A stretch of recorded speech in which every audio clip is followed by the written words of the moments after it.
Good morning friends. ఈరోజు 1 July 2025. ఈరోజు నా బర్త్డే అండి. కానీ ఈరోజు నేను సెలబ్రేట్ ఏం చేసుకోను. పోయిన సంవత్సరం మా ఫాదర్ చనిపోయారండి 7వ తారీఖు. ఒక 6 days గ్యాప్లో 7th రోజు చనిపోయారు. ఆయన లేని ఫస్ట్ బర్త్డే కొంచెం ఊహించుకోవడానికే బాధగా ఉంది, చేసుకోవడానికి ఇంకా బాధగా అనిపిస్తుంది. కాకపోతే ఏంటంటే ఆయన చనిపోయినంత మాత్రాన నా ఆశీస్సులు ఎనీ టైము నాతోటే ఉంటాయి. మంచి అనేది చెయ్యాలి, ఒక మంచి పనికి ఎప్పుడు కూడా శ్రీకారం చుట్టాలి అని ఆయన ఎప్పుడు చెప్తూ ఉంటారు. అదే పని మేము ఆచరిస్తూ ఉంటాము. కానీ ఏదో తెలియని బాధ, ఆవేదన మనిషిని ఎప్పుడు కూడా బాధ పెడుతూనే ఉంటుంది. ఆయన లేని లోటు తీర్చలేము. కానీ ఆయన మంచి వాక్యాలు, మంచి మనిషి, ఆయన యొక్క ఆశయ సాధన కోసం ఎనీ టైం మేము నిరంతరము పనిచేస్తూ ఉంటాము. ఒక మంచి పని కూడా చేయడం జరుగుతుంటుంది. ఈరోజు మార్నింగ్ మేము బ్లడ్ డొనేషన్ కూడా ఇస్తాం. అంటే బర్త్డే రోజు చాలామంది ఏంటంటే కేక్ కట్ చేస్తారు, మేము ఏంటంటే బ్లడ్ ఇచ్చేసి వస్తాము. అంటే ఒక వ్యక్తికి ప్రాణదానం చేస్తాం.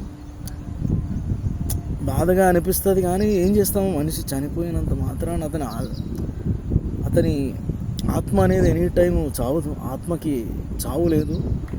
ఆ మంచితనము కనుక చావు లేదు. ఆయన ఎనీ టైం కూడా మంచి చేస్తాము. చాలా బాగుంటుంది. ఇంకో విషయం ఏంటంటే ఆయన లేని కానీ మేము ఊహించుకోలేము. కానీ మనసంతా బాధగా, హృదయ విదారకంగా, విషాదంగా అనిపిస్తుంది.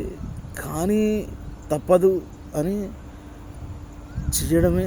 వీడియో చేయాలని లేదు ఈరోజు. కాకపోతే ఏంటంటే మేము ఈరోజు కొంతసేపు అయినాక బ్లడ్ డొనేషన్ ఇస్తాను.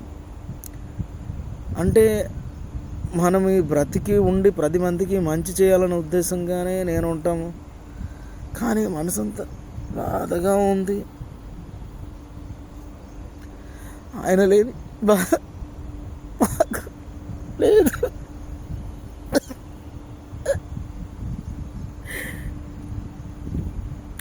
ఆయన ఎప్పుడు కూడా మంచిగా ఉండాలి అని కోరుకునే మనుషులు మేమా. అతను మంచితనం అయినాడు, మర్చిపోలే. కానీ బాధగా ఉంది. కానీ ఏమీ లేదు. మనిషి అన్నప్పుడు పుట్టాలి, చనిపోవాలి. ఆయన చేసిన మంచితనం ఎప్పుడు చనిపోదు. మంచి అనేది చేస్తూ ఉంటాం, చెడు ఎప్పుడు చెయ్యము. ఆ భగవంతుడు ఎప్పుడు కూడా మీ అందరినీ కూడా మంచిగా చూడాలి అని నాకు ఉద్దేశం. ఆయన ఉన్న రోజులు నేను మంచిగానే చూసుకున్నా. కాకపోతే ఆయన చనిపోతే మాత్రం మనసు ఒప్పుకోవట్లేదు. ఆ బాధ అనేది మనిషికి దహించి వేస్తూ ఉంటుంది. పోనీలే, అయిపోయింది. ఇక మేము జీవితంలో ఆయన చేసిన మంచి అనేది ఎప్పుడు కూడా మర్చిపోము. ఆయన మంచి ఎప్పుడు కొనసాగిస్తూ ఉంటాము. Thank you.